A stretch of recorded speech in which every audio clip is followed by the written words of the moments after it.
Welcome to another Mama's Bear Medicine production. Recently, I was invited to participate in an online group event, and we were tasked with creating a video of our content to share. Um, Life had different plans for me for this month, so I was unable to produce that for that event, but it seems prescient.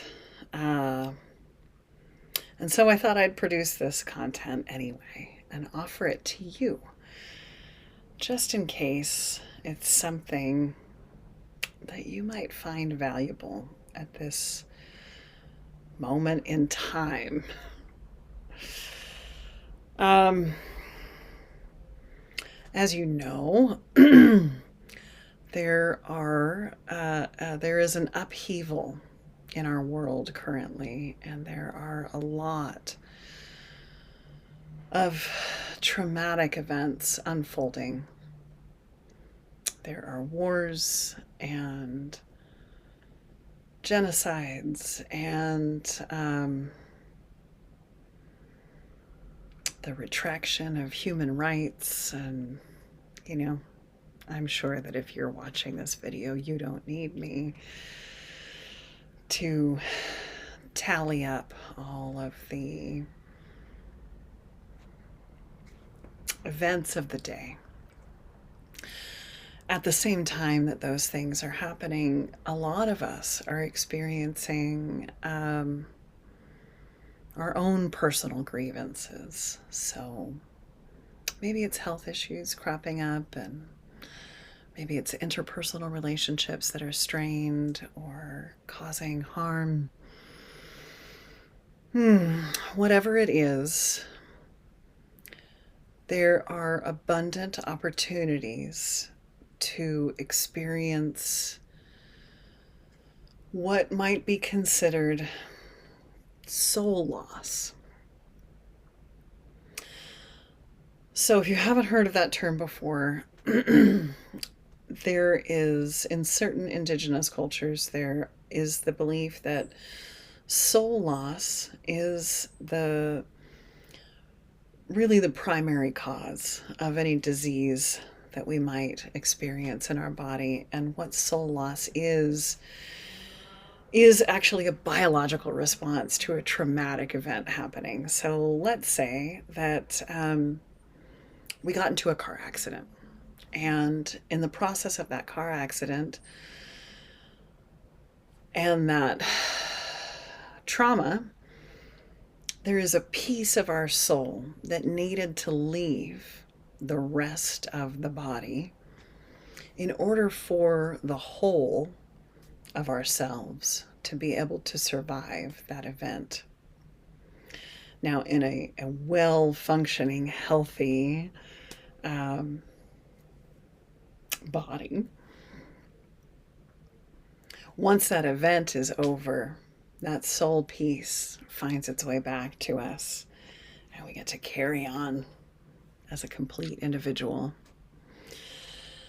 However, when things are persistent, when there's long-term trauma occurring, when it's one thing after another, sometimes those soul pieces get lost, and or they feel it is perpetually unsafe to return to the whole.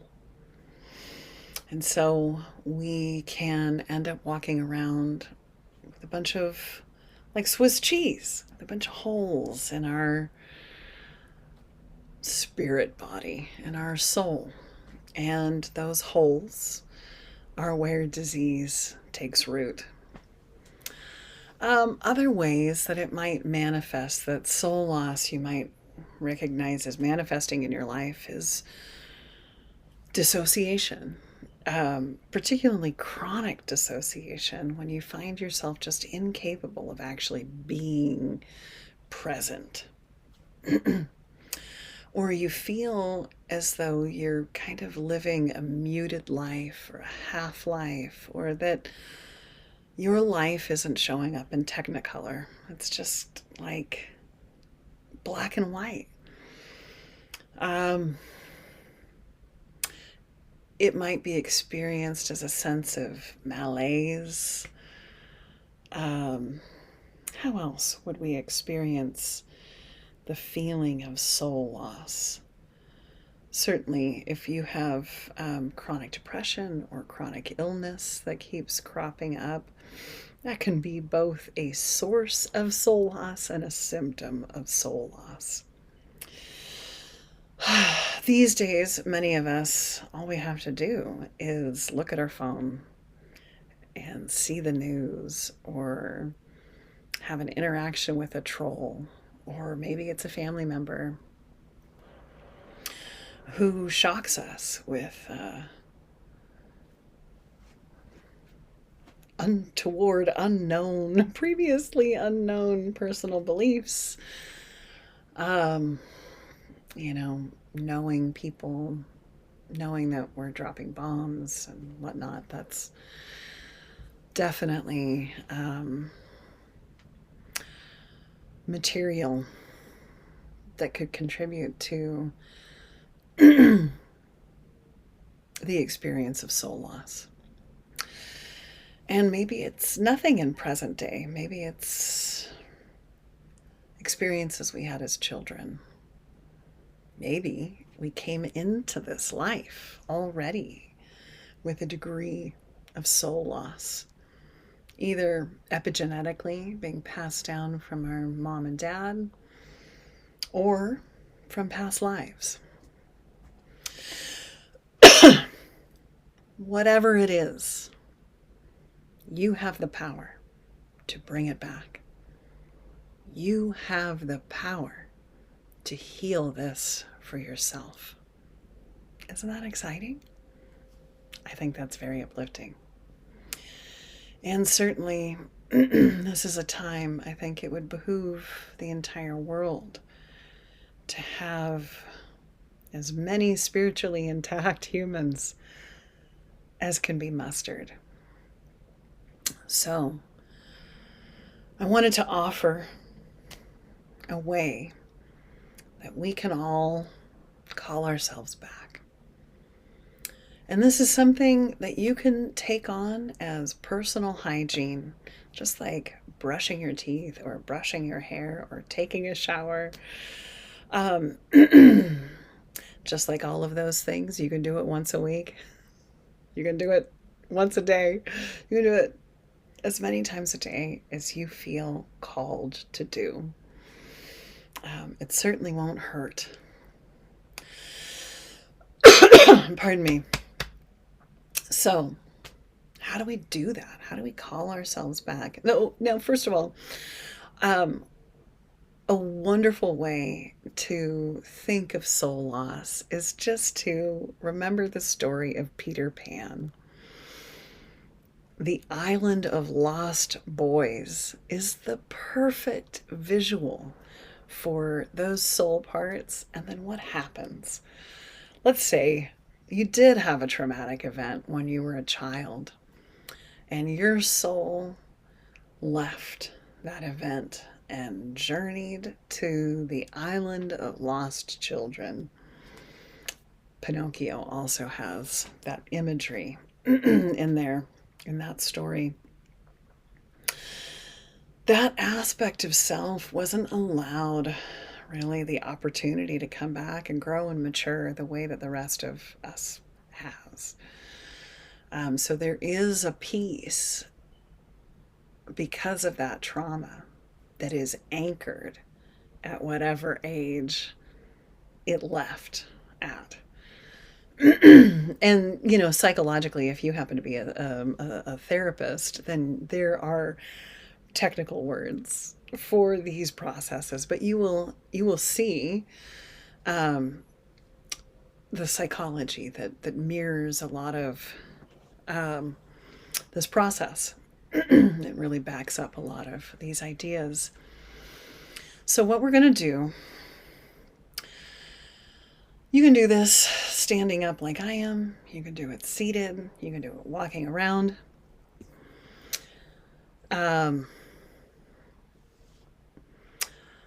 It doesn't really matter. I'm standing, so I'm going to offer this from a position of uprightness. Excuse me. We're going to take a couple deep breaths and feel our bodies. As deeply as you can breathe comfortably into your belly. Fill up those lungs. Feel the cool breath enter through your nose. Again, if that's possible. If not, feel it through your mouth. It has a different quality when it's entering your body as opposed to when it exits your body and it's warmed and moisturized. How deeply into your being can you take that breath? Maybe it's just up into your clavicles. Maybe you feel it going through the center of your being, deep down to the bottom of your rib cage. Maybe you feel it all the way deeply into your belly, into your kidneys in the back. With each inhale, can you feel your rib cage expand into those little rib bones all the way in your back?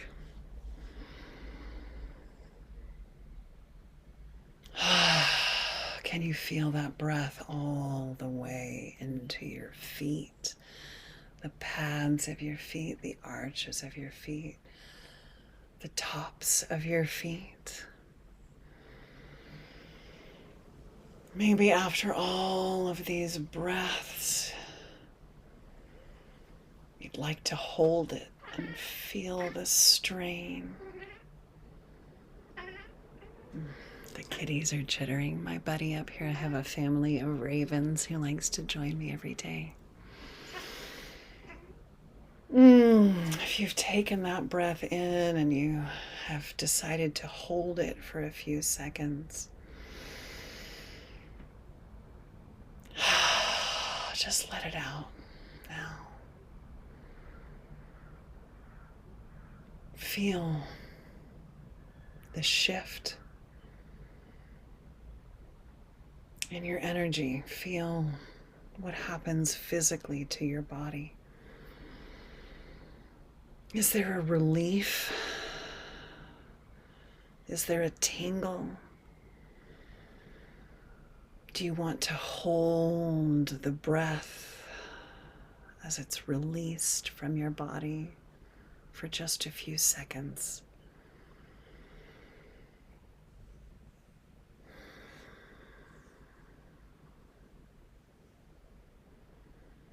Notice anything that shifts. On this next inhale, close your eyes or just turn your gaze inward, however you feel comfortable. And as we move into a very deliberate, relaxed measure of breath, notice that there is a star shining directly overhead.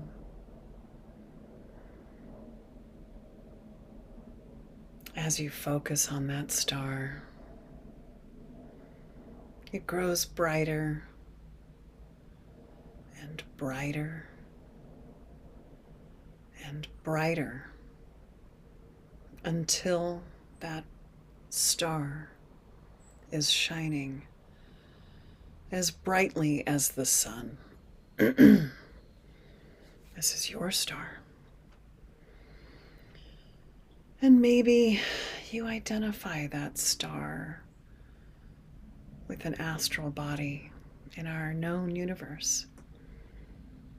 Maybe it's the sun of our solar system. Maybe it's a different planetary body. Maybe it's Alcyone, the central star of the Pleiades. Maybe it's one we have yet to identify. And maybe it's just the star of your personal being. Whatever it is, on the next breath, you notice that that star starts to pour into the top of your head, the crown chakra. It opens up and starts to flood your being with its astral light. And every moment that you are paying attention to this flood, every moment that it is allowed to infuse your being, you notice that each and every cell of your body absorbs this liquid, crystalline, white light. Every cell of your being is like a sponge, thirsty for your light. Just breathe that in.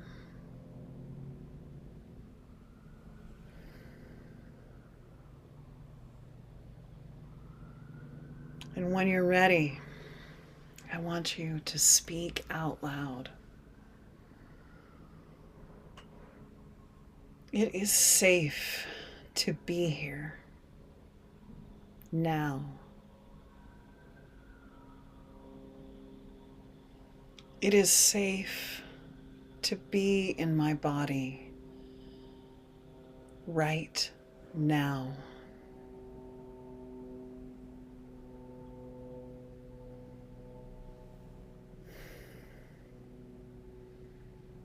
Any pieces that have left, I call you back now with love and deep understanding. If you are ready, I call you back now. I need you. And you need me. We can only operate at our highest function when we are together and when we are whole. I need you. Please come back. It is safe.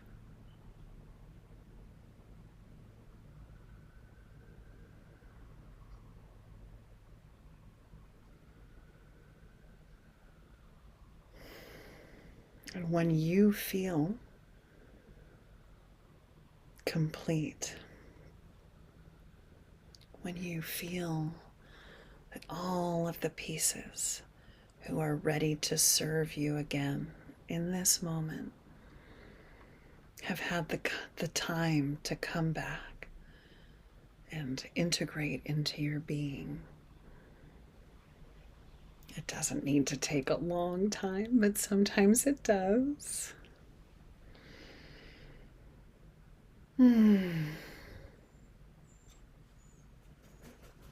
Say thank you.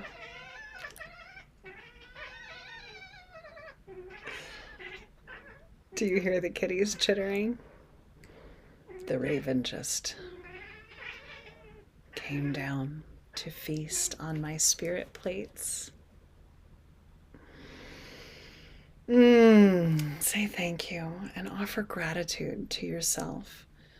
This is yourself in its infinite wisdom doing exactly what it was designed to do to help you survive. This is your body and your being functioning perfectly. And this is also how we can call ourselves back in this moment in time.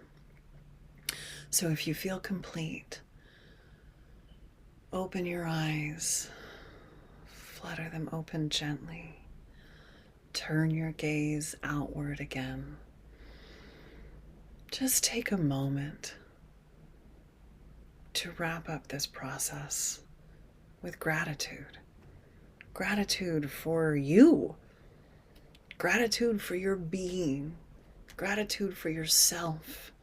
Gratitude for your wholeness. And gratitude for our wonderful world, because it's not all bad. In fact, there's a lot of it that isn't bad at all. It's quite enjoyable and very, very lovely. We didn't just incarnate in the flesh to learn lessons. We came here to experience all of it. The joy and the beauty and the love and the cohesion and the community and all of the other stuff too. So you can do this as many times a day as you feel you want to or you need to. I like to do this in times like these every night before I go to bed, every morning when I wake up, and throughout the day. If I happen to find myself endlessly doom scrolling, looking for salvation at the end of my feed, that is an indication that I need to take a moment and put the phone down, step into the sun, drink a glass of water, and call myself back. Feel my feet on the floor, feel myself rooted into the earth. And just ask whoever is ready to serve me, whatever pieces are ready to come back at this moment in time, I call myself back with gratitude. I hope that's helpful.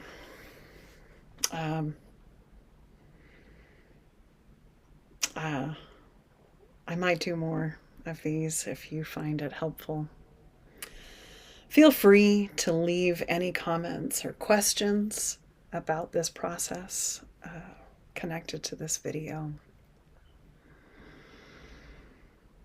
I'm thinking about you. I love you.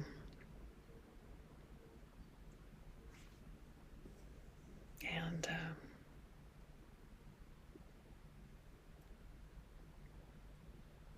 keep the faith.